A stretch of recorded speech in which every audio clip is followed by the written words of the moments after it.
السلام عليكم ورحمة الله وبركاته. الحمد لله نحمده ونستعينه ونستغفره ونتوكل عليه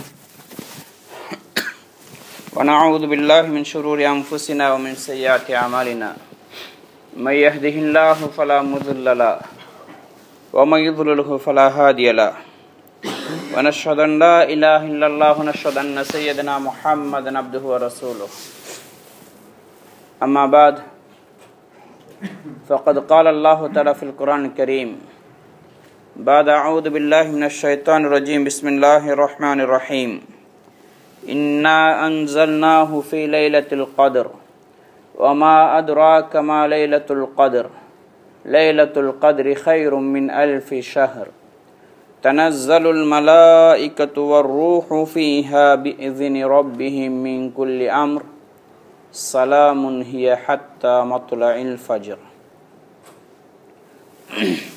وقال النبي صلى الله عليه وسلم من قام ليلة القدر إيمانا واحتسابا غفر له ما تقدم من ذنبه. وقال أيضا تحروا ليلة القدر في أشهر الأواخر من رمضان. وقال أيضا المعتكف يعتكف الذنوب أو كما قال عليه الصلاة والسلام. கண்ணியமிக்க சகோதர பெரியார்களே, ரமலான் மாதம் வருகிறது வரப்போகிறது என்று சொல்லிக் கொண்டிருந்தோம். ரமலான் வந்துட்டதுன்னு சொன்னோம். ஆரம்ப 10 ரஹ்மத்துடைய 10 இருப்பதாக சொல்லிக் கொண்டிருந்தோம். அதுவும் முடிஞ்சு மக்ஃபிரத்துடைய 10 அதுவும் முடிந்து இப்போ கடைசி 10 இருந்து கொண்டிருக்கிறோம்.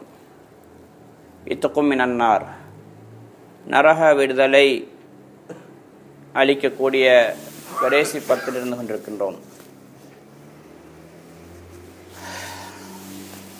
உலமாக்களுடைய கருத்து, ஆக சிறந்த 10 நாட்கள் 2 விஷயத்தில் கருத்து வேறுபாடு இருக்கு. சிலவங்க சொல்லாங்க அஷரு தில் ஹிஜ்ஜா, தில் ஹிஜ்ஜாவுடைய ஆரம்ப 10 நாட்கள் இதுதான் உலக நாட்களில் உயர்ந்த நாட்கள், தொடர்ந்துள்ள 10 நாட்களில்.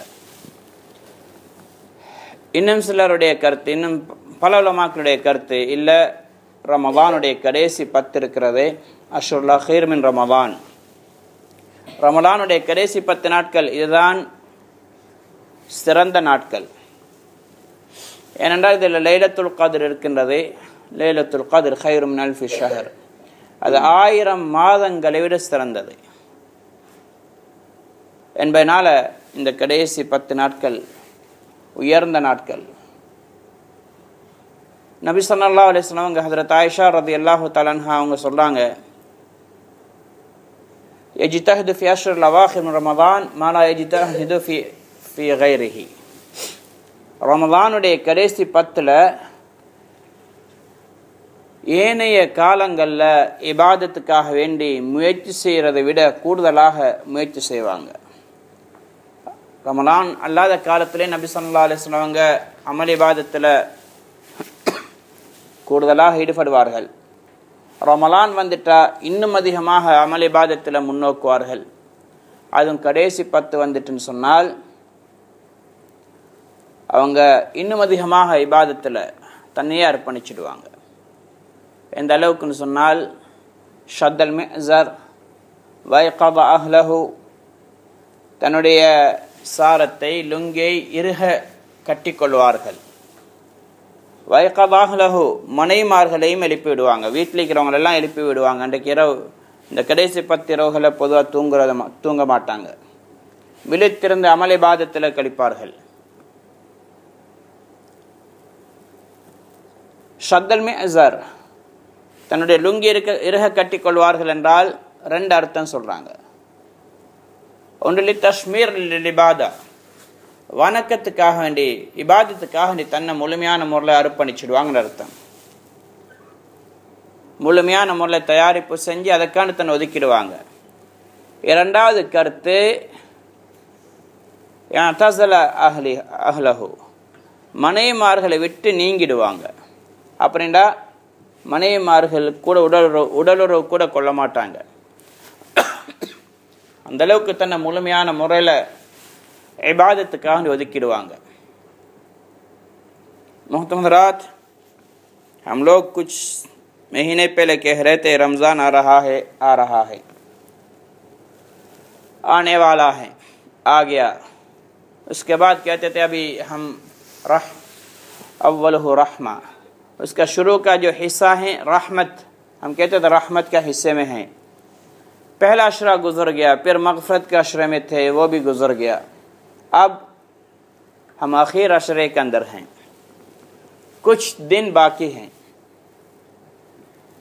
ये दुनिया के बेहतरीन अयाम हैं. मुसलसल 10 दिन में कौन से 10 दिन बेहतरीन अयाम है, इसके बारे में उलमा के दरमियान इख्तिलाफ हैं अहादीस की वजह से. कुछ अहादीस के अंदर आया है कि अशर ज़िल-हिज्जा वो बेहतरीन अयाम हैं. दूसरी रिवायत में आया कि जो रमज़ान का आखिर अशरा ये अफज़ल अयाम दुनिया है. दुनिया के अयाम के अंदर बेहतरीन अयाम इसलिए कि शब क़द्र इसके अंदर हैं, जो खैर मिन अल्फ़ शहर, 1000 महीना उनसे अफजल हैं. तो इसलिए ये आखिर अशरा बेहतरीन अयाम हैं. इबादत के लिए भी ज़्यादा सवाब मिलने का अयाम है. इसलिए हुज़ूर पाक सल्लल्लाहु अलैहि वसल्लम हर वक्त इबादत के अंदर कुर्बानी के साथ, मुजाहदे के साथ इबादत में लगने वाले थे. लेकिन जब रमज़ान आता और इबादत के अंदर अपने आप को मशगूल करते थे, और जब आखिर अशरा होता है तो पूरे के पूरे अपने आप को इबादत के लिए फ़ारिग कर देते, किसी भी दुनियावी काम में अपने आप को नहीं लगाते. हज़रत आयशा रज़ी अल्लाह तआला अन्हा फरमाती हैं, जब आखिर अशरा आता है तो हुज़ूर पाक सल्लल्लाहु अलैहि वसल्लम शद्द मिअज़रहु, अपने लुंगी की मजबूती से बांध लेते थे, और वअयक़ज़ अहलहु, अपने घर वालों को भी उठाते थे. क्यों? इस रातों के अंदर इबादत में अपने आप को गुजारने के लिए. इस हदीस से ये पता चलता है वो भी खुद नहीं सोते, अल्लाह के नबी सल्लल्लाहु अलैहि वसल्लम आखिर अशरे के रातों के अंदर अपने घर वालों को भी सोने नहीं देते, उठाते थे, इबादत में गुजारते थे. शद्द मिअज़रहु, अपने लुंगी की मजबूती से बांधने का 2 मतलब उलमा ने लिखा है. एक लितशमीर लिल-इबादा, इबादत के लिए अपने आप को पूरे के पूरे मशगूल कर देना, मुनहमिक कर देना है. पूरी तैयारी के साथ हर काम से फारिग होके इस अशरा आखिरा को इबादत के लिए गुजारते थे. दूसरा मतलब अपना लुंगी उतारना या बदलना नहीं पड़ता, यानी अपने घर वालों के साथ हम बिस्तर भी नहीं करते थे आखिर अशरे के अंदर. इतने अपने आप को पूरे के पूरे इबादत में गुजारते थे. क्यों? इसके अंदर एक रात है जो शब क़द्र हैं, वो 1000 रातों से अफजल हैं. நபி ஸல்லல்லாஹு அலைஹி வஸல்லம் ஏன் லைலத்துல், இந்த கடைசி 10 நாட்களும் தன்னை முழுமையாக இபாதத்துக்காண்டி ஒதுக்கி அர்ப்பணிச்சாங்க என்று சொன்னால், லைலத்துல் கத்ர் இரவு, லைலத்துல் கத்ர் இந்த 10 நாட்களில் ஒரு இரவில் இருக்குது. ரிவாயத்தில் வருது, ரசூல் ஸல்லல்லாஹு அலைஹி வஸல்லம் ஆரம்ப நாட்களில் ஏத்தகஃபன் நபி ஸல்லல்லாஹு அலைஹி வஸல்லம் அஷ்ரல் அவ்வல் மின் ரமலான், ரமலானுடைய முதல் 10 ஏத்திகாஃப் இருந்தாங்க. சும்மா தகஃபல் அஷ்ரல் அவ்சத், பிறகு நடு 10 ஏத்திகாஃப் இருந்தாங்க. அதுக்கு பிறகு தன்னுடைய தலையை அந்த தான் கூடாரம் அடித்து ஒதுங்கிய ஒரு இடத்துல தான் ஏத்திகாஃப் இருந்தாங்க, பள்ளிவாசலில். தன்னுடைய தலையை வெளியே போட்டு சொன்னாங்க, மக்களே, நான் லைலத்துல் கத்ரை தேடி ஆரம்ப 10 ஏத்திகாஃப் இருந்தேன், பிறகு 2வது 10 ஏத்திகாஃப் இருந்தேன். பிறகு சொன்னாங்க, எனக்கு அறிவிக்கப்பட்டிருக்கின்றது கடைசி 10 இருக்கின்றது. அதனால் ஃபமன் கான மின்கும் முஅத்தஃபிகன் ஃபல்யஅதகிஃப் மஇ, உங்களை யார் ஏத்திகாஃப் இருக்க விரும்புகிறாங்களோ அவங்க என்னோட கூட கடைசி 10 ஏத்திகாஃப் இருக்கட்டும்னு சொன்னாங்க. அப்போ நபி ஸல்லல்லாஹு அலைஹி வஸல்லம் அவங்க தன்னுடைய ஆயுள் முழுவதும் கடைசி 10 நாட்கள் ஏத்திகாஃப்ல இருந்தாங்க.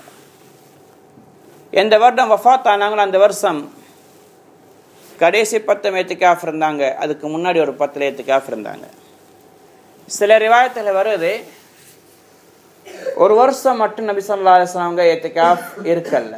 அதுக்கு என்ன காரணம் சொன்னால், நபி ஸல்லல்லாஹு அலைஹி வஸல்லம் அவங்க ஏத்திகாஃப் இருக்கும் பொழுது ஒரு கூடாரம் மாதிரி அடித்து தன்னுடைய பள்ளிவாசலோட ஓரத்தில் அப்படி மறைத்து அதில் இருப்பாங்க. இதை பார்த்து அவங்களுடைய மனைவிமார்களும் அவங்களும் கூடாரம் மாதிரி அடித்து ஹதரத் ஆயிஷா ஃபெஸ்ட்டுக்கு அப்புறம் ஒவ்வொரு பெண்களும் கூடாரம் அடித்து ஏத்திகாஃப் இருக்க தொடங்கிட்டாங்க. நபி ஸல்லல்லாஹு அலைஹி வஸல்லம் அவங்க ஏத்திகாஃப் இருக்கிறன்னு சொன்னால் ஃபஜ்ருக்கு முன்னாடி நுழைஞ்சிடுவாங்க. அப்படின்னா இன்றைக்கு 20வது தினத்திலே நுழைஞ்சிடுவாங்க. ஃபஜ்ர் தொழுட்டு வந்து பார்த்தா தன்னுடைய பள்ளியாசலுக்கு வெளியே கூடாரங்கள் அடிக்கப்பட்டிருக்கு. விசாரித்தா மனைவிமார்களுடைய. அப்போ நபி ஸல்லல்லாஹு அலைஹி வஸல்லம் தன்னுடைய கூடாரத்தை கழட்டிட்டு சொன்னாங்க, நான் ஏத்திகாஃப் இருக்கல்ல, நீங்களும் கழட்டுங்கன்னு சொல்லி மனைவிமாருக்கும் கழட்ட வச்சுட்டாங்க. அப்போ இதை வச்சு உலமாக்கள் மசாலா சொல்கிறாங்க, பெண்கள் ஏத்திகாஃப் இருக்கிறண்டா கணவனுடைய அனுமதியோடு தான் இருக்கணும். கணவனுடைய அனுமதி இல்லாமல் ஏத்திகாஃப் இருக்கிறாங்கன்னா அதை முறிக்க வைக்கிறதுக்கு கணவனுக்கு அனுமதி இருக்கிறது. ஏன்னா நஃபிலான ஏத்திகாஃப். அப்போ அந்த வருஷம் ரமலானில் கடைசி 10 ஏத்திகாஃப் இருக்கல்ல, அதனால நபி ஸல்லல்லாஹு அலைஹி வஸல்லம் ஷவ்வாலுடைய ஆரம்ப 10 அதை கலா செஞ்சாங்க. எந்த ஏத்திகாஃபை தொடங்கினதுனால. அதல்லாத ஏனைய நாட்கள் ஏனைய வருஷங்களில் ஒவ்வொரு வருஷம் கடைசி 10 ஏத்திகாஃப் இருந்தாங்க. வஃபாத்தான வருடம் நடுப்பத்துலையும் கடைசி 10 ஏத்திகாஃப் இருந்தாங்க. எதற்குன்னு சொன்னால் லைலத்துல் கத்ரை தேடுவதற்காக வேண்டி, அதை அடையிறதுக்காக வேண்டி. इसलिए हुज़ूर पाक सल्लल्लाहु अलैहि वसल्लम शब कद्र की तलाश में एतिकाफ में बैठते थे. शुरू के साल में यानी हिजरत के बाद पहला साल या उसके बाद में जो पहला मरतबा उन्होंने एतिकाफ में बैठे थे तो पहले अशरे में बैठे, फिर दूसरे अशरे में भी एतिकाफ में बैठे. फिर फरमाया अपने जो कुब्बा जैसे उन्होंने खैमा जैसे बना के बैठे थे मस्जिद के अंदर ही अलग हिस्से में, तो अपने सर निकाल के फरमाया मैंने शब कद्र की तलाश के अंदर एतिकाफ में बैठा था पहले अशरे के अंदर, फिर दूसरे अशरे में, फिर मुझे बताया गया वो आखिर अशरे के अंदर हैं. इसलिए फमन कान युरीद यातफिक मिनकुम फल्यतकिफ मई, आप में से कोई जो भी ये चाहता है कि एतिकाफ में बैठे तो मेरे साथ बैठे, यानी आखिर अशरे के अंदर. तो हुज़ूर पाक सल्लल्लाहु अलैहि वसल्लम की ये आदत शरीफा थी. उसके बाद हर साल आखिर अशरे के अंदर एतिकाफ में बैठते थे. और जिस साल उनका इंतकाल हुआ उस साल आखिर अशरे में भी एतिकाफ में बैठे थे, उससे पहले अशरे में भी, यानी दरमियान के अशरे में 20 दिन एतिकाफ में बैठे थे. सिर्फ एक साल एतिकाफ में बैठे फिर उसको तोड़ना पड़ा. इसका वजह ये लिखते हदीस के अंदर आया है कि हुज़ूर पाक सल्लल्लाहु अलैहि वसल्लम एतिकाफ में जब बैठते तो खैमा जैसे लगाते थे, अलग एक पर्दा डाल के मस्जिद में बैठते थे. तो अज़वाज मुतहरात भी जब उन्होंने देखा फिर उन्होंने भी खैमा जैसे बना दिए थे अपने घर पे या घर से बाहर एतिकाफ के लिए. तो अल्लाह के नबी सल्लल्लाहु अलैहि वसल्लम की आदत ये थी कि 20वें दिन फजर से पहले मोतकफ के अंदर जहाँ पर एतिकाफ में बैठते मस्जिद में उसमें घुसते थे. एतिकाफ शुरू होता. उस दिन फजर की नमाज के बाद जब आके देखे तो बाहर छोटे छोटे खैमे लगाए हुए थे. तो पूछा क्या है, तो बताया गया कि आपके अज़वाज मुतहरात भी एतिकाफ के लिए खैमे बना के बैठे हुए हैं. तो अल्लाह के नबी सल्लल्लाहु अलैहि वसल्लम ने अपने खैमे को उतारा, यानी अपने पर्दे को उतारा. फिर हुक्म फरमाया बीवियों को भी उतारने के लिए, एतिकाफ तोड़ो. तो इससे उलमा ये मसला बताते हैं कि घर वाली औरत अगर एतिकाफ में बैठना है तो अपने शौहर की इजाज़त में बैठना पड़ेगा. अगर इजाज़त के बगैर बैठती है तो उसको तुड़वाने का इजाज़त है मर्द के लिए, शौहर के लिए, ये नाफिल एतिकाफ में. तो अल्लाह के नबी सल्लल्लाहु अलैहि वसल्लम भी अपने एतिकाफ तोड़ा. इस वजह से उस साल शव्वाल के पहले अशरे के अंदर भी उसको कज़ा करके एतिकाफ में बैठे थे. बाकी हर रमज़ान के अंदर आखिर अशरे के अंदर कभी भी एतिकाफ उन्होंने नहीं छोड़ा. इसलिए एतिकाफ सुन्नत मुअक्कदा हैं। एक मस्जिद के अंदर कम अज़ कम एक दो लोगों का एतिकाफ में बैठना बहुत ज़रूरी। अगर कोई नहीं बैठेगा तो सारे मोहल्ले वाले सुन्नत मुअक्कदा के छोड़ने के मुलविस होंगे, गुनहगार होंगे। तो सुन्नत कोई मामूली सुन्नत नहीं है कि सुन्नत मुअक्कदा बहुत ज़रूरी सुन्नत है, अगर इसका छोड़ना भी इतने मामूली बात नहीं है। इसलिए कोशिश करना है कोई एक दो साथ एतिकाफ में बैठे आखिर अशरे के अंदर। इसके बहुत से फ़ज़ाइल हैं। अल-मुअतकिफ़ यअतकिफ़ु ज़ुनूब, अल्लाह के नबी सल्लल्लाहु अलैहि वसल्लम फरमाया एतिकाफ के बहुत से फ़वाइद हैं। उससे कम अज़ कम ये फ़ायदा कि वो मुअतकिफ़ गुनाहों से बचता है। क्यों? मस्जिद के अंदर अपने आप को पाबंद रखता है तो गलत बातों के सुनना, करना, देखना, इन बातों से उसकी हिफाजत होती है। और मुअतकिफ़ अगर मस्जिद में सोता भी रहे इतिकाफ की नीयत के साथ, उसको अमल करने के, आबिद के, इबादत का सवाब मिलता रहता है, लिखे जाते हैं। उसके सोना भी इबादत है, आराम भी इबादत है, और बाकी जो अमल करेंगे उसके अजर व सवाब मुज़ाफ होता है। और हम भी देखा है जितने भी लोग एतिकाफ में बैठते हैं, दिन में थोड़ा आराम कर लेते, रातों को अल्हम्दुलिल्लाह इबादत में गुजारते थे, क़ियामुल लैल के अंदर, तहज्जुद में, और कुरान की तिलावत के अंदर, ज़िक्र अज़कार के अंदर। तो गैर मुअतकिफ़ के लिए इतनी आमाल की तौफीक नहीं मिलती। अगर करते थोड़ा करेंगे, फिर आराम कर लेंगे, सो जाएंगे।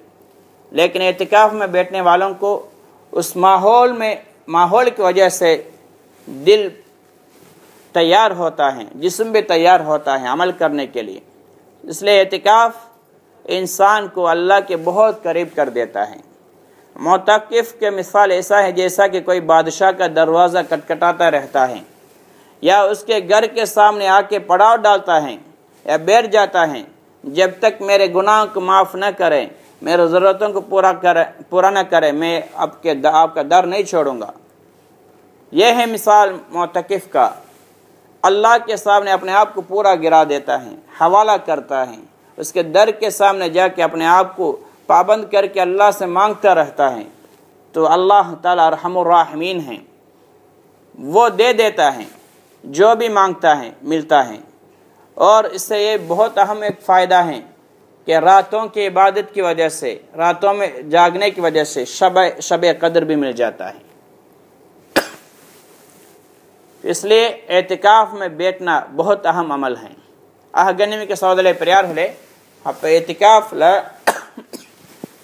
நிறைய பிரயோஜனங்கள் இருக்கின்றது. நபி ஸல்லல்லாஹு அலைஹி வஸல்லம் எத்திகாஃப் இருந்தது லைலத்துல் கத்ர் அடையறதுக்காக வேண்டி. அதெல்லாம் லைலத்துல் அந்த எத்திகாஃப் இருக்கிறது, அதில் மிகப்பெரிய ஒரு பிரயோஜனம் அல் முஅத்தகிஃப் யஅதகிஃபு ذுனூப். ஏத்திகாஃபில் இருக்கிறவருக்காக பெரிய பிரயோஜனம், அவர் ஒரு அமலும் செய்யாட்டின் குறைஞ்சது பாவங்களை விட்டும் பாதுகாக்கப்படுகிறார், பாவங்களை விட்டு நீங்கிக் கொள்கிறார்.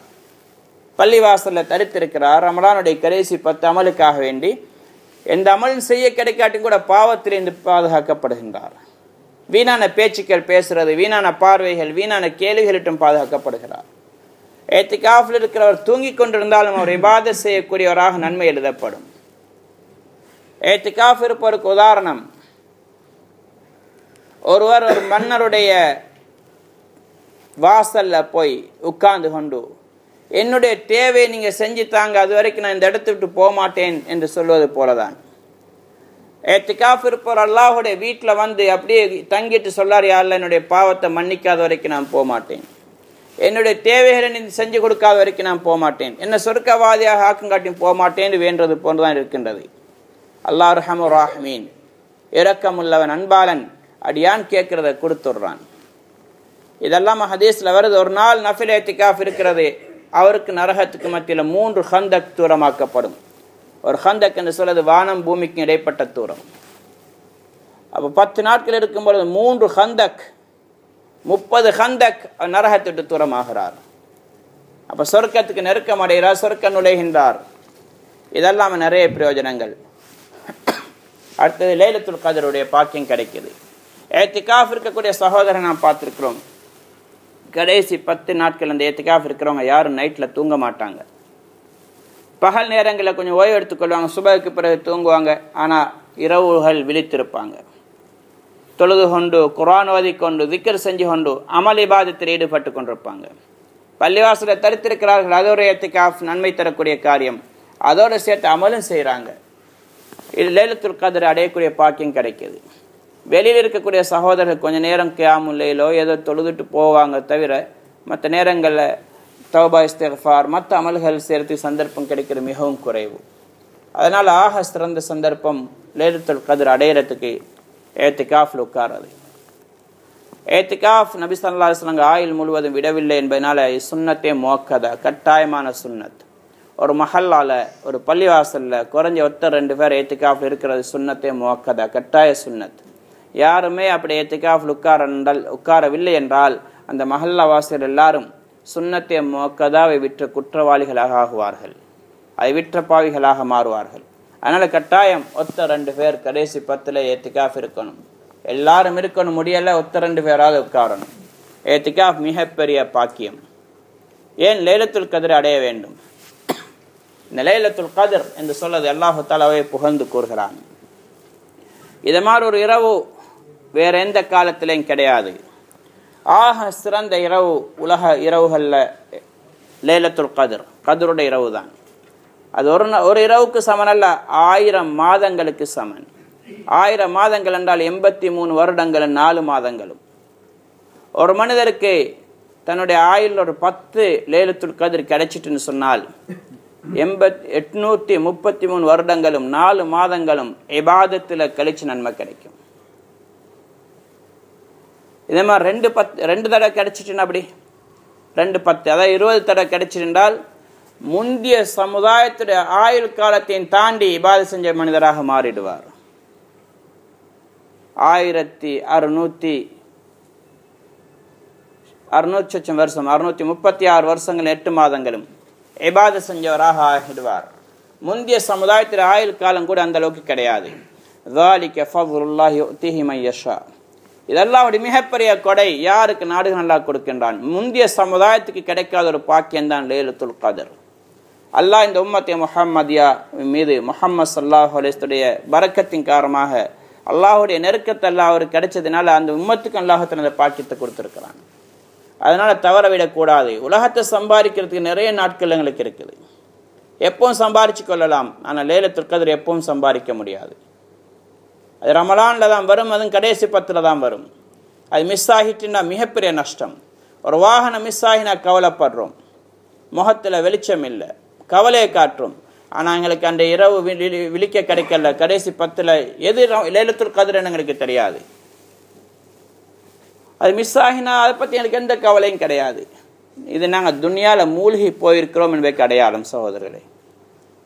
இவ்வளோ பெரிய பாக்கியம் ஒரு இரவு கிடைச்சாலே 83 வருஷங்கள் 4 மாதங்கள். அப்படியான ஆயுளங்கள் எத்தனை பேர் பெறுவாங்கன்னு கூட சொல்ல முடியாது. 83 வருஷம் யார் உயிரோடு வாழ்வோன்னு தெரியாது. அப்படி வாழ்ந்தாலும் முழுவதும் இபாதத்தில் யார் கழிக்க போறோம்? ஒரு இரவுடைய வணக்கத்தின் மூலமாக அல்லாஹ் தஆலா எவ்வளவு பெரிய பாக்கியத்தை கொடுக்குறான். அப்போ ஒவ்வொரு வருஷம் கிடைச்சிட்டு 10 வருஷம் கிடைச்சிட்டுண்டா 12 வருஷம் கிடைச்சிட்டுண்டா 1000 வருடங்களுடைய இபாதத்து நன்மை கிடைக்கும். அதனால நபி ஸல்லல்லாஹு அலைஹி வஸல்லம் அவங்க முன்பின் பாவம் மன்னிக்கப்பட்டவங்க, சொர்க்கத்துடைய கேரண்டி கொடுக்கப்பட்டவங்க கூட அந்த இரவை தேடி 10 நாட்கள் இஅ்திகாஃப் இருந்திருக்கிறாங்க. இரவெல்லாம் விழிச்சு அமல் செஞ்சிருக்கிறாங்க. நாங்கள் ஏன் எங்களுக்கு அந்த ஆசை இல்லாமல் இருக்குது? உலகத்துடைய நேசம் உள்ளத்தை நிரப்பிட்டது, துனியாவுடைய மோகம். ஒரு இரவு விழிச்சிருங்க, ஒரு மான் கிடைக்கின்றா விழிக்க தயார், 10 மான் கிடைக்கின்றா எல்லாரும் தயார். 83 வருஷத்துடைய இபாதத் அது ஒரு கணக்கே இல்லாமல் போச்சு.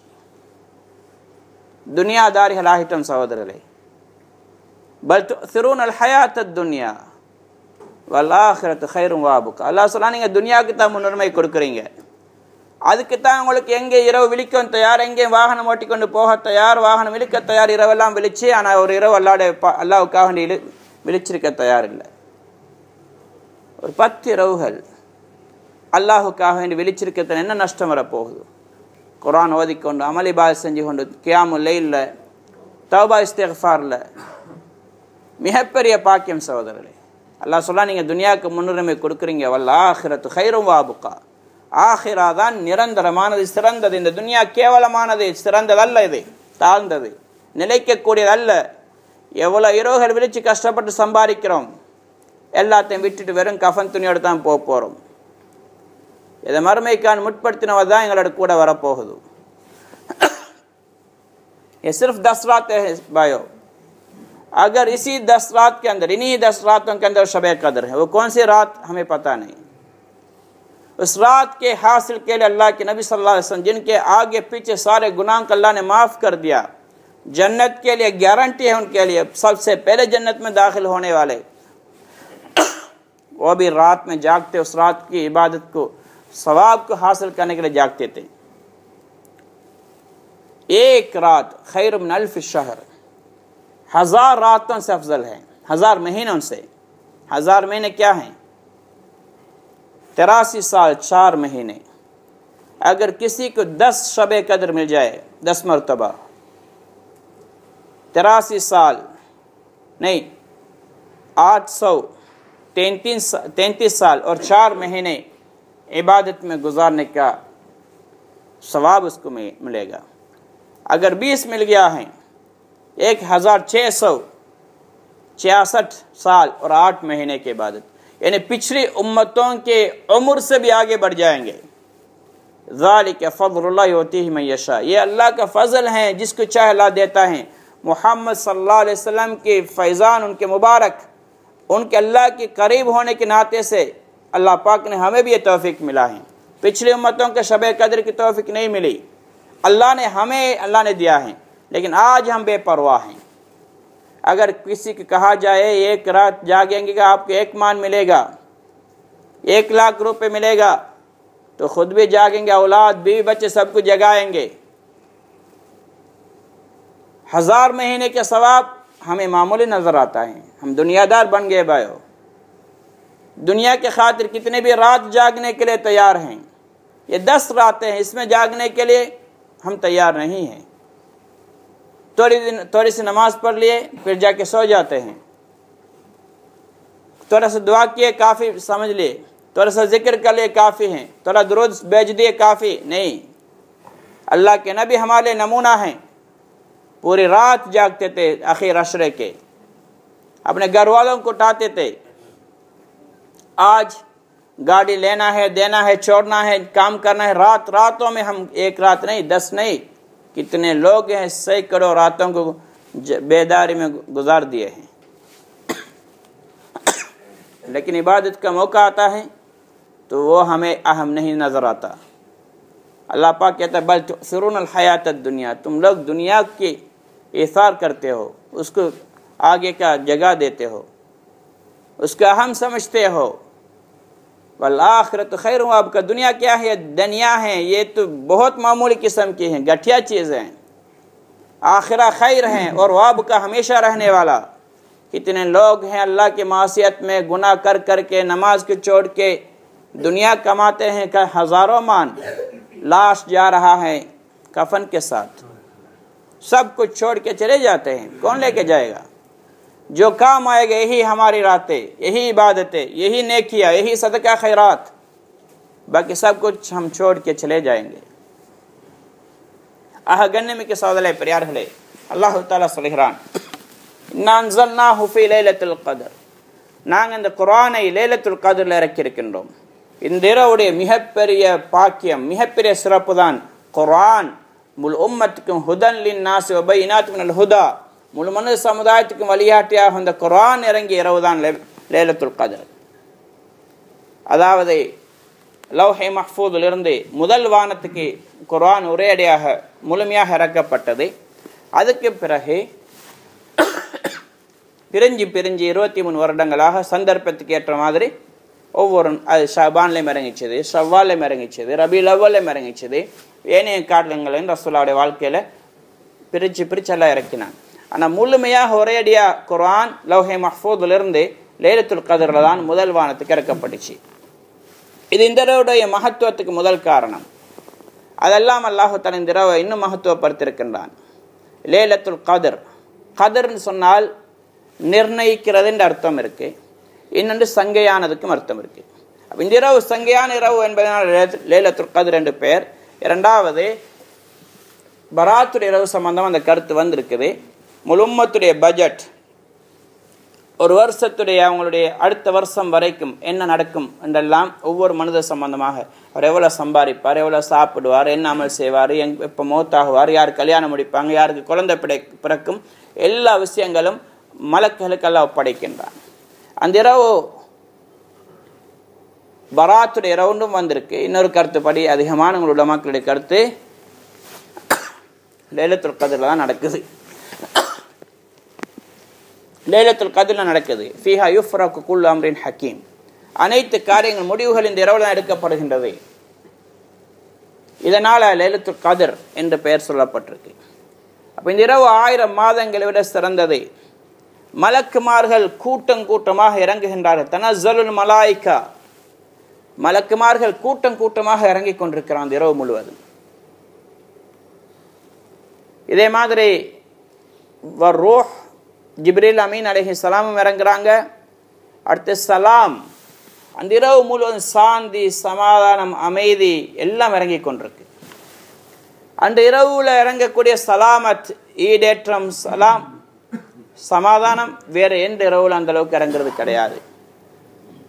இதல்லாத நிறைய சிறப்புகள் அந்த இரவுக்கு இருக்குது, நேரம் போதாது. இப்ப இது எந்த இரவு? லைலத்துல் கத்ர் அது எந்த இரவு? நாங்கள் 27 தான் நினைச்சு கொண்டிருக்கிறோம். 27 மட்டுமல்ல. நபி ஸல்லல்லாஹு அலைஹி வஸல்லம் சொன்னாங்க, எனக்கு இரவு ஒரே லைலத்துல் கத்ர் சும்ம உன்சிதுஹா, எனக்கு லைலத்துல் கத்ர் காட்டப்பட்டது, பிறகு எனக்கு மறக்கடிக்கப்பட்டது. மறக்கடிக்கப்பட்ட காரணம் சில ரிவாயத்துகள் வருது. நான் அந்த லைலத்துல் கத்ர் எனக்கு இந்த இரவு தான் என்று அறிவிக்கப்பட்டது. நான் உங்களுக்கு சொல்றதுக்காக நீ பள்ளிவாசல் விட்டு வெளியே வந்தேன். இன்னார் 2 பேர் சண்டை பிடிச்சு கொண்டிருந்தாங்க, அதனால எனக்கு மறக்கடிக்கப்பட்ட என்று சொன்னாங்க. உலமாக்கள் இந்த ஹதீஸை வச்சு எழுதுறாங்க, முஸ்லிம்கள் தங்களுக்கு மத்தியில் சண்டை பிடிக்கிற மிகப்பெரிய முசீபத், மிகப்பெரிய பாவம். என்ன காரணத்துக்கு வேண்டி கூட இருக்கலாம். எவ்வளவு பெரிய முசீபத்தினால் லைலத்துல் கத்ரை கூட மறக்கடிக்கப்படுறது காரணமாக அமைச்சிட்டது. அதனால சொன்னாங்க, நீங்க லைலத்துல் கத்ரை கடைசி 10ல் தேடிக்கொள்ளுங்கள். அதுக்கு பிறகு சொன்னாங்க, தஹர்ரவு லைலத்துல் கத்ர் ஃபில் வித்ரி மின் அஷ்ருல் அவாஹிர், அஷ்ருல் அவாஹிர் கடைசி 10 ஒற்றை படையான இரவுகள்ல லைலத்துல் கத்ரை தேடிக்கொள்ளுங்கள்னு சொன்னாங்க. வேற ரிவாயத்தில் வருது, தாசியத்தின் பகீன சாபியத்தின் பகீன, கடைசி 10ல் இருந்து 9 இரவுகள் பாக்கியா இருக்கும்போது தேடிக்கொள்ளுங்கள், 7 இரவுகள் பாக்கியா இருக்கும்போது தேடுங்கள். இதே மாதிரி 5 இரவுகள், 3 இரவுகள். அந்த கணக்கு பார்க்கும் பொழுது ரமலானுடைய மாதம் 30 தினங்களாக இருந்தால் இரட்டை படையான இரவுகள் லைலத்துல் கத்ர் வரும். 22, 24, 26, 28 அல்லது 30வது இரவு கடைசி இரவா இருக்கும். ஒற்றை படையான 29 நாட்களில் முடியுது என்று சொன்னால் 21, 23, 25, 27, 29 இதே 5 இரவுகள்ல ஏதாவது ஒன்று இருக்கு. அதனால 10 இரவுகள் எதுவாக கூட இருக்கலாம். எங்களுக்கு தெரியாது ரமலான் 30 நாளா இருக்குமா அல்லது 29 இருக்குமான்னு தெரியாது.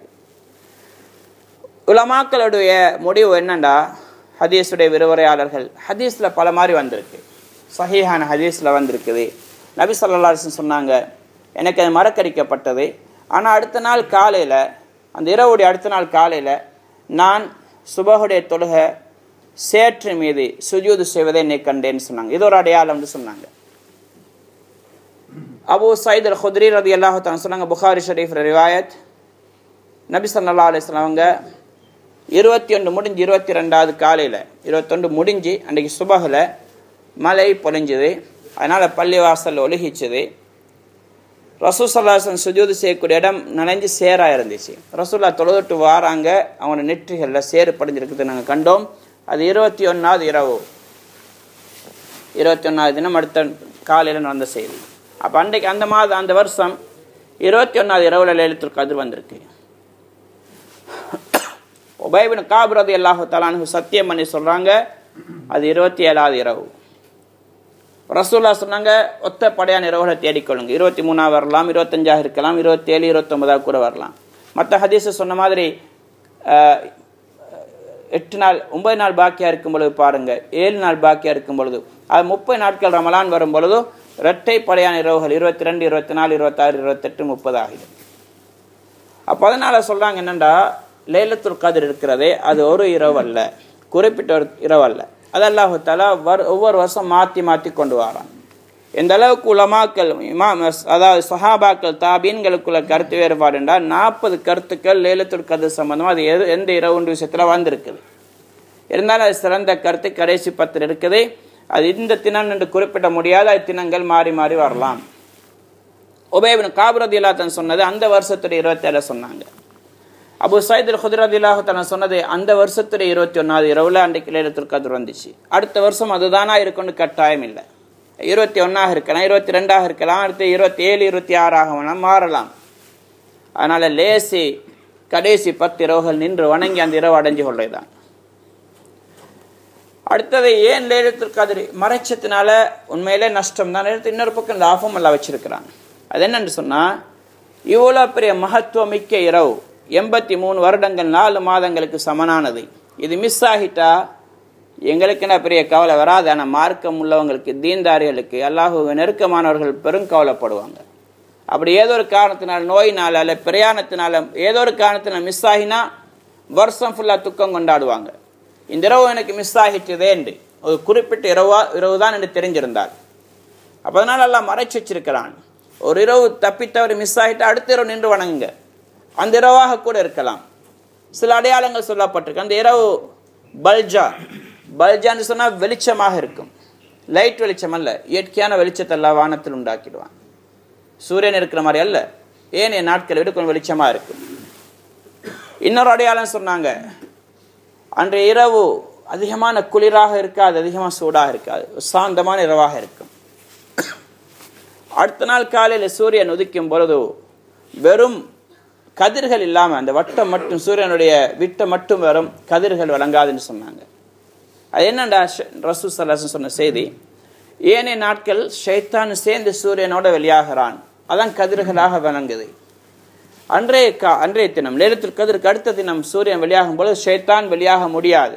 அதனால கதிர்கள் இல்லாமல் சூரியன் அப்படியே வட்டமாக வெளியே வருவதை பார்ப்பீங்க. இது ஒரு அடையாளம்.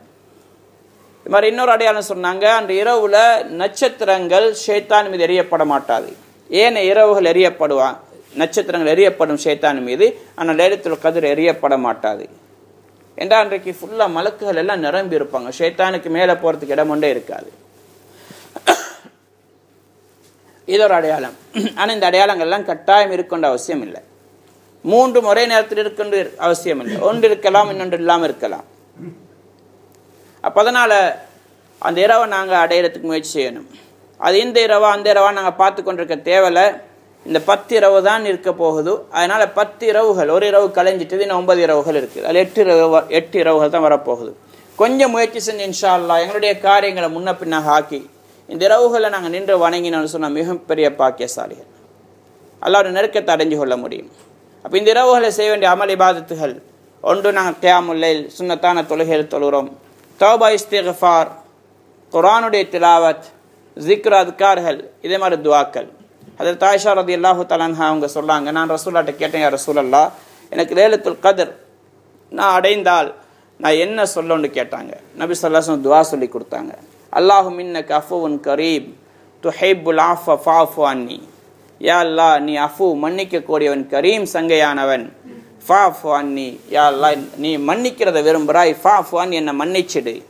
இந்த துஆவை ஓதும்படி சொன்னாங்க. அல்லாஹும் இன்னக அஃபுவுன் கரீம் துஹிப்புல் ஆஃப ஃபஅஃபு அன்னி.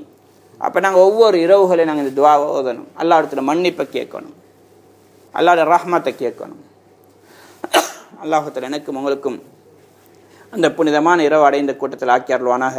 இந்த வருடம் எங்களுக்கு அந்த பாக்கியம் கிடைக்கணும், அதை தவற விடாமல் அல்லாஹ் எங்களை பாக்கி தளிப்பானாக.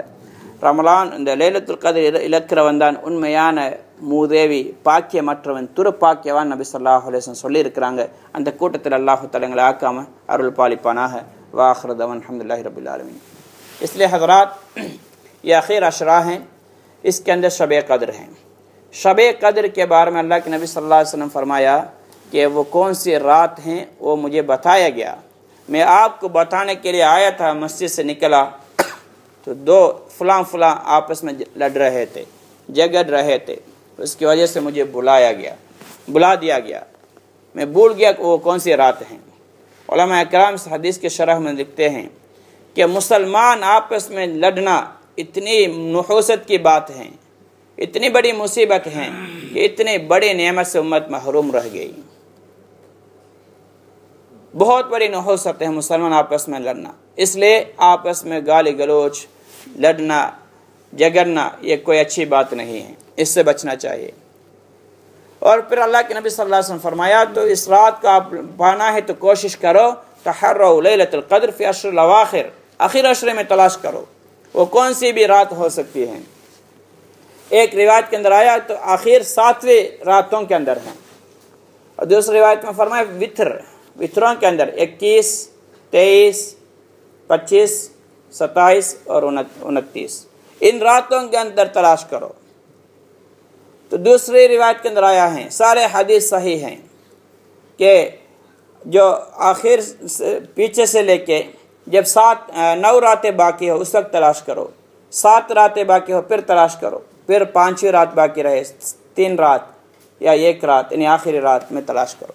इस हदीस के झेल में अगर देखा जाए, अगर रमज़ान का महीना 29 दिन का है तो फिर 22वीं रात होगी या 24वीं रात होगी या 26 या 28 या 30वीं रात होगी।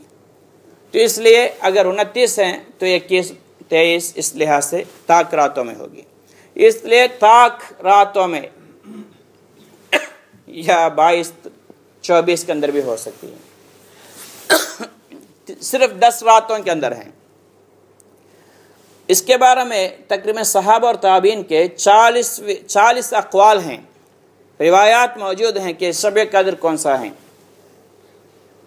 तो अल्लाह के नबी सल्लल्लाहु अलैहि वसल्लम कुछ निशानियां भी बताए थे। एक दिन में एक रात फरमाया कि शब कद्र की अगली सुबह मैं अपने आप को कीचड़ में सजदा करते हुए देखा। अबू सईद अल-खुदरी रज़ी अल्लाह तआला अन्हु कहते हैं 21वीं रात की अगली सुबह, उस रात में बारिश हुई थी, फजर की नमाज अल्लाह के नबी सल्लल्लाहु अलैहि वसल्लम पढ़ाए थे। तो नमाज के बाद जब आए तो उनके चेहरे, उनके पेशानी पर कीचड़ पड़े हुए थे। फरमाया वो 21वीं रात थी। उबय इब्न काब रज़ी अल्लाह तआला कसम खा के कहते कि ये 27वीं रात है, यानी अगर दूसरे मतलब कहते शब कद्र 27वीं रात के अंदर है। तो ये अल्लाह के नबी सल्लल्लाहु अलैहि वसल्लम कह रहे कि ताक रातों में तलाश करो, फिर कहते कि बाकी रातों में भी तलाश करो। इसलिए उलमा के इत्तिफाक हैं शब कद्र एक ही रात नहीं होती, एक ही रात है लेकिन हर साल एक ही रात नहीं होगी, बल्कि रात बदलती हैं। कभी 21, कभी 22, कभी 23, कभी 24, कभी 25, कभी 27, कभी आखिरी रात भी क्यों ना हो। इसलिए जो आखिर रातों की 10 रातों की कोशिश करता है, मेहनत करता है, वो शब कद्र को पा लेता है। और शब कद्र को बुलाने का ये भी एक हिकमत भी है इसके अंदर कि अगर कोई इबादत गुजार नेक बंदे को बीमारी की वजह से, सफ़र की वजह से, किसी मुश्किल मजबूरी की वजह से अगर उस रात का पता चला, बता दिया गया मिसाल के तौर पर 25वीं रात है या 21वीं रात है, किसी मजबूरी की वजह से अगर उसको साल छूट गया है तो पूरा साल वो उसको मातम गुजारेगा, अफसोस करेगा, क्यों इतनी बड़ी फजीलत की रात मुझे छूट गई है। इसलिए अल्लाह पाक ने उम्मत पर रहम करके उसको छुपा के रखा है कि 10 रातों के अंदर तलाश करो। अगर एक रात छूट गई तो दूसरे रातों में तलाश करो कि 10 रातों के अंदर हैं। इसके लिए अल्लाह पाक ने हमें मेहरबानी करके उस रातों को छुपा के रखे, हमें पूरी कोशिश करके उसको हासिल करें। इसलिए थोड़ा मेहनत करके रातों में जाग लेंगे। शब कद्र कोई मामूली रात नहीं है। शब कद्र अल्लाह पाक कहते हैं इन्ना अंज़लनाहु फ़ी लैलतिल क़द्र, सबसे बड़ी इसकी फजीलत कुरान उस रात के अंदर नाजिल हुआ है। कुरान का दो नुज़ूल हैं। एक नुज़ूल पहले लौह महफूज से लेके पहले आसमान तक का उतरना, वो शब कद्र में हुआ। बाकी जो ज़मीन पे उतरना वो 23 साल के अंदर कभी शाबान में उतरा, कभी रमज़ान में, कभी शव्वाल में, कभी रबीउल अव्वल में, कभी ज़िलहिज्जा के अंदर। मुख्तलिफ़ जगहों पर अल्लाह पाक ने मौक़े के लिहाज से, मुनासबत के लिहाज से अल्लाह ने उतारा। बाकी जो एकदम पहले लौह महफूज से पहले आसमान पर जो उतरा वो शब कदर में उतरा। शब कदर कदर क्या मतलब है? कदर कहते हैं कि अजीमत वाली, जलालियत वाली, ये फजल वाली, वो इसके कदर, इस रात के मकाम की बुलंदी की वजह से इसका नाम ये रखा गया। दूसरा कदर कहते हैं कि तकदीर, जैसे बजट वगैरह निकालना, इंतज़ाम, यानी इस साल, इस रात से लेकर अगले साल तक जो इंसान मरेगा, पैदा होगा, उसके बच्चे पैदा होंगे, शादी करेगा, क्या क्या करेगा, क्या कमाएगा, सब कुछ लिखा जाता है। वो फरिश्तों के हाथ में एकदम दिया जाता है।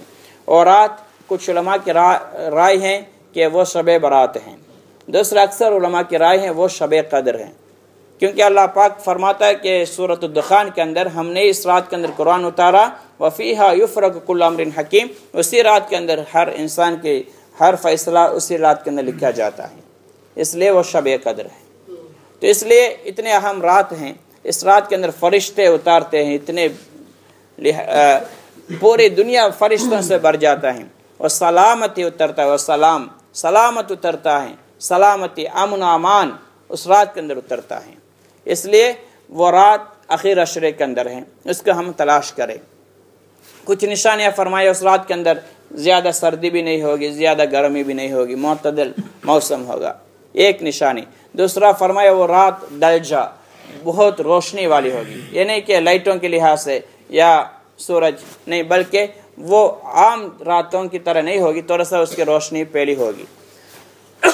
और एक निशानी फरमाया इस रात के अंदर शैतान पर सितारे नहीं फेंके जाएंगे, नहीं मारे जाएंगे। क्यों? फरिश्ते इतने उतरते हैं तो शैतान का ऊपर जाने का मुहाल, जा नहीं सकते, इसलिए उसकी भी हिफाजत होती है। और एक निशानी यह भी है, उस रात के अगले दिन जब सूरज निकलता है उसका सिर्फ गोल ही नज़र आएगा, उसके शुआए नहीं निकलेंगे। इसका वजह अल्लाह के नबी सल्लल्लाहु अलैहि वसल्लम फरमाया, बाकी रोज़ाना जब सूरज निकलता है उसके शुआओं के साथ, सूरज के साथ शैतान भी निकलता है, उसकी शुआए वो नज़र आता है। लेकिन जब शब कद्र की अगली सुबह होता है, सूरज के साथ शैतान नहीं निकलेगा, सिर्फ आपको गोल ही नज़र आएगा। तो ये एक निशानी है। लेकिन उलमा ने लिखा ये सारे निशानियाँ एक साथ पाया जाना कोई ज़रूरी नहीं है, कभी नहीं हो सकता। इसलिए हम निशानियों के पीछे न पड़े, बल्कि हम ये कोशिश करें, आखिर 10 रात, एक रात गुजर गई, अभी 8 या 9 रातें बाकी हैं, हमको तरह कोशिश करें कि रातों में इबादत में गुजारे, नमाज़ों में, दुआ इस्तिग़फ़ार के अंदर, और तौबा इस्तिग़फ़ार, कुरान की तिलावत और ज़िक्र व अज़कार के अंदर हम गुजारेंगे। बहुत अहम फ़ायदा इस रात के पाने के मौका हमें मिलेगा। तो हज़रत आयशा रज़ी अल्लाह तआला अन्हा अल्लाह के नबी से पूछे, या रसूल अल्लाह, अगर उस रात का मुझे पता चल जाए या मुझे मिल जाए तो मैं क्या करूँ, क्या पढ़ूँ? अल्लाह के नबी सल्लल्लाहु अलैहि वसल्लम छोटा सा एक दुआ सिखाया, अल्लाहुम्मा इन्नका अफ़ुव्वुन करीम तुहिब्बुल अफ़्व फ़अफ़ु अन्नी। या अल्लाह तो आफ़ू, माफ़ करने वाला है और माफ़ करने को पसंद करता है, और करीम है और मेरे गुनाह को माफ़ कर दे। तो ये दुआ हम अक्सर पढ़ें इन रातों के अंदर, तो अल्लाह पाक मुझे भी, आपको भी, ये रात को पाने वाले नेक लोगों में हमें भी अल्लाह पाक बनाए। और कुछ लोगों के बारे में फरमाया, जिस रात से महरूम रहता है वही सबसे बड़ा महरूम है, शकी हैं, बदबख्त हैं। अल्लाह पाक उन जमात में बनने से हमें हिफाजत फरमाए, और अल्लाह पाक हमें ये साल नहीं हर साल शब कद्र को पाने की तौफीक अता फरमाए। व आखिर दाअवाना अल्हम्दुलिल्लाहि रब्बिल आलमीन।